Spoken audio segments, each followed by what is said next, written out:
Joining us now, friend of the Laura Ingraham Show, Lone Star State, Rick Perry, governor of the great state of Texas, and he is a supporter and surrogate of sorts for Newt Gingrich after last night's debate performance, and Governor Perry joins us now. Hey, Gov, how are you? I'm awesome. It's good to hear your voice. I wish I was there in person, but we're in the beautiful Scottsdale, Arizona this morning, headed back to the promised land of Texas. Well, let's go to what happened last night. You were in the room. You were watching this play out. Tell me your take on how Newt Gingrich came out of this. Clearly, the polls have shown that Gingrich has faded somewhat in recent weeks, but he decided, I think, to allow the other candidates to savage each other, and then he came in at I think, crucial moments and decided to set the record straight and focus the debate on President Obama, which frankly hasn't been done enough. How did it feel in the room? Yeah, let me just say it's an interesting perspective to be sitting out on the audience and set on the stage, and so I do think I have a rather unique perspective. And last night was one of the most interesting exchanges, I'll put it in that word, between the two supposed frontrunners and Mitt Romney and Rick Santorum. And as Newt sat on the sideline, if you will, and watched them, as you used the word, savage each other, I looked at it, and as they went on, they became smaller and smaller on the stage.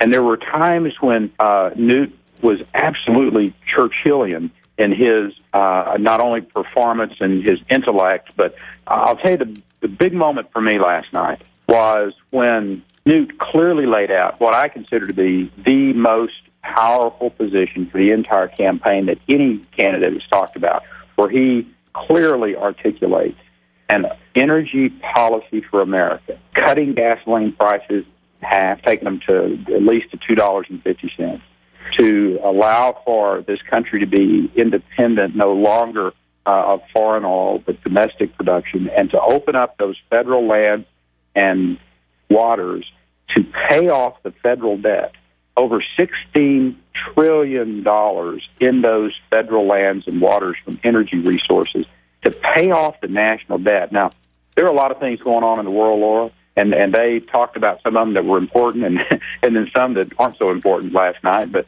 the Newt Gingrich intellectually was a giant last night, and that's what just blew me away from the performance. I don't think it was even close. There may be people who scored debate points and what have you, and Mitt Romney's always prepared for debates. He's been doing this for years and years. But from an intellectual and policy standpoint, there wasn't anybody on the stage who could touch Newt last night. There was one moment, Governor, which was kind of one of those silly Oprah moments, and to me it was just an example of why these debates often are just become the silly season.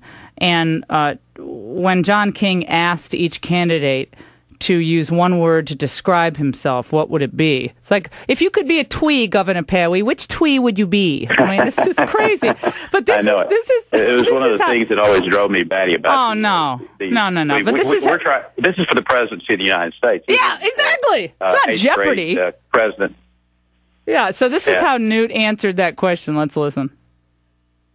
Without caveats or explanations, please define yourself using one word and one word only. Congressman Paul? Consistent.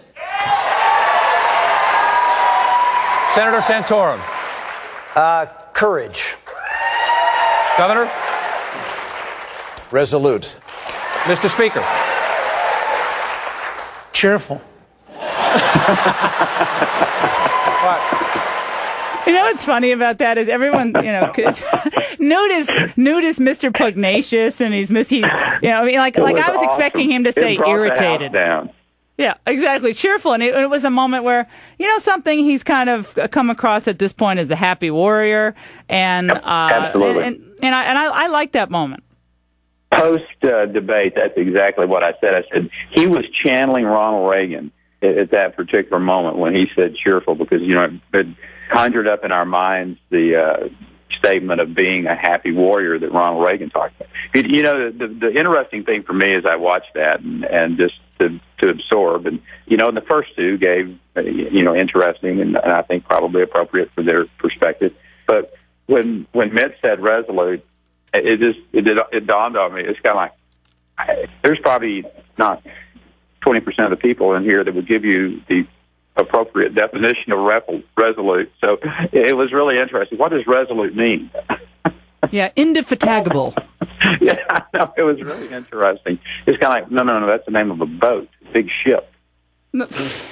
Hey, Governor, when you watched this last night, did you take away this impression that some are taking away, and I think I stated this a couple of days ago on the show, that your Texas compatriot there, Ron Paul, seems to be, guarding the flank for Romney. He seemed to go in at various junctures and either amplify Romney's points or try to take Santorum out at the knees on issues that clearly benefit the would-be frontrunner Mitt Romney. Do you get the sense that there's some unspoken alliance there? I don't know whether there's an alliance there or not, but that's been the case all through the debates, all 20 of them, I might add, that Ron Paul and Mitt Romney had a really interesting partnership, let us call it. So, yeah, I thought that Ron Paul, he was really funny through most of the debate until, he kind of gets off on that really slippery slope of our military and our involvement in foreign policy. But he was funny, but very brutal on Rick Santorum last night. When you watch this and you're in the room, do you sense that the audience is evenly divided among the candidates and their support, or as some are, I guess, believing that Romney packs the audience with more people? I mean, is it even possible to pack the audience? First of all, I think if you have the ability to pack the audience, more power to you. I mean, that's what politics is, right? Well, here was my interesting takeaway from last night. When the candidates were introduced, and that's always kind of a good baseline of the support in the room, without a doubt, Mitt had the greatest support in that room. But during the debate, and I think you would agree with this, as you analyze, if they just had a meter, an applause meter, Newt by far had the best response from that audience in the Arts Center last night. I was really intrigued with how the audience responded to him on a half a dozen different occasions. He had the strongest response, and certainly in a positive way. And frankly, there were some moments for Mitt that were cumbersome from a crowd standpoint, particularly on the last question when he was asked, as they all were, the misconception about yourself. And when he testily came back and said, hey, look, you asked the questions, I'll answer like I want, there was an audible ooh from the crowd. We're talking to Governor Rick Perry from the great state of Texas. According to recent polls, Governor Perry, Texans are in love with somebody, but it's not Newt Gingrich. It's Santorum. Now, I'm thinking Rick Perry's endorsed Gingrich, and Rick Perry's beloved by so many in Texas. So why the heck is Rick Santorum up in Texas and your guy Newt isn't? Well, we don't even have a primary date yet because of those individuals that would like to contest our redistricting.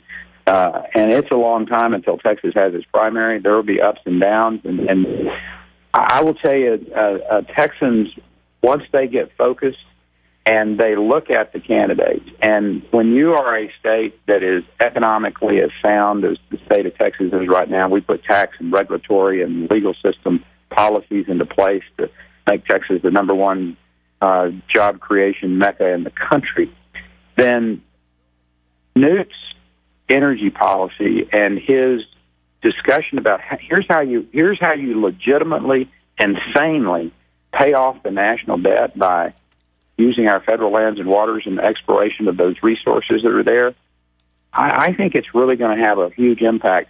When there's a 28-year-old young man or woman who is looking at these candidates, who's going to the gas station and seeing $4 plus and projections of higher than that gasoline prices, and you've got a candidate who's talking thoughtfully, intellectually, and positively about how to get this country back on track, I think that's going to have a big impact. And so you think the polls are wrong, or they're going to change?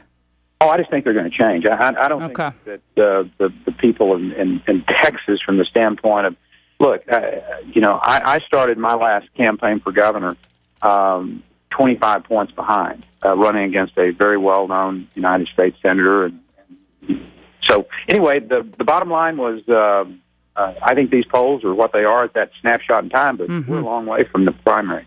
Hey, Governor Perry, you know it's when you're on with me, I'm going to tease you about something. So, a couple of months ago, it seems like it was a year ago, but a couple of months ago when you gave that speech in New Hampshire and people thought you were a little loopy, well, your former campaign manager in New Hampshire came out and explained it for an audience she was addressing, I guess, in New Hampshire.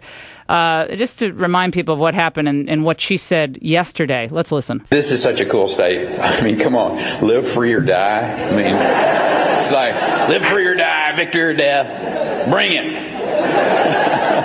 We had a private meeting with 15 or 20 evangelical leaders in New Hampshire. It was a lot of people that were focused on a religious aspect of politics. And we had this meeting, and they shared a prayer together, and they shared about a half an hour together, and he left that meeting on a high. And it just shows the type of person he is. That is his core. He holds God very close to him. Were you high on God? Was that what's going on? Absolutely, every day. Were you high on God at that moment when you're giving that speech? I tell you what, it's really interesting how the media from time to time want to decide what is going on inside of your head. And that's your campaign person in New Hampshire. That's not the media. She said you were on a religious high after a meeting. I mean, that's fine with me if you're on a religious high. I mean, I think that's kind of cool. But is that a correct characterization? Oh, I think it's an appropriate reflection of who I am from the standpoint of I try to be on a religious high every day. I mean, if people really understand what faith is all about, and that listen, God's in control of your life, and you just go on out there and do the best you can, and it'll all turn out the way He's got it planned. If that's the description of me, then I plead guilty to that every day, I hope. All right, Governor Perry, it's great to talk to you. And off mic, I'm going to talk to you about my back issue, because I know you've had back problems. Oh, my goodness. Girl. I'm in a mess right now. Good luck with it. No. I got to get your advice on this, but I'll talk to you off mic. Thanks so much for joining us. Great to talk to you as always, Governor Rick Perry.